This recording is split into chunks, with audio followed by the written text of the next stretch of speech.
Power star Pawan Kalyan latest movie Katamarayudu ప్రస్తుతం సికింద్రాబాద్ లో ఈ సినిమా షూటింగ్ జరుపుకుంటోంది. పవన్ ఈ రోజు నుంచి ఆ షూటింగ్ లో భాగం కాబోతున్నాడు. అయితే ఈ సినిమాలో నటిస్తున్న ఈ బ్యూటీ తాను పవన్ కళ్యాణ్ ని ఏడిపిస్తానని చెబుతోంది. ఆ బ్యూటీ పేరు హిమవర్ష. ఈ చిత్రంలో తాను పవన్ కళ్యాణ్ మరదలిగా ఆయన్ని ఇష్టపడే వ్యక్తిగా కనిపిస్తానని అంటోంది.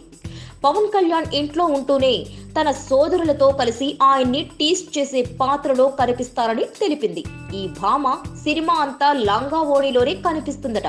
ఇప్పటి వరకు పవన్ అభిమానిగా ఉన్న తను ఈ సినిమాలో ఆయన సరసన నటించే ఛాన్స్ రావడం చాలా హ్యాపీగా ఫీల్ అవుతోంది ఈ చిన్నది. దర్శకుడు డాలీ తెరకెక్కిస్తున్న విషయం తెలిసిందే. శృతి హాసన్ ఇందులో హీరోయిన్ గా నటిస్తోంది. నార్త్ స్టార్ ఎంటర్టైన్మెంట్ పతాకంపై ఈ చిత్రాన్ని శరత్ మరార్ నిర్మిస్తున్నారు. Please subscribe. Hi, it's me Purna. Please subscribe.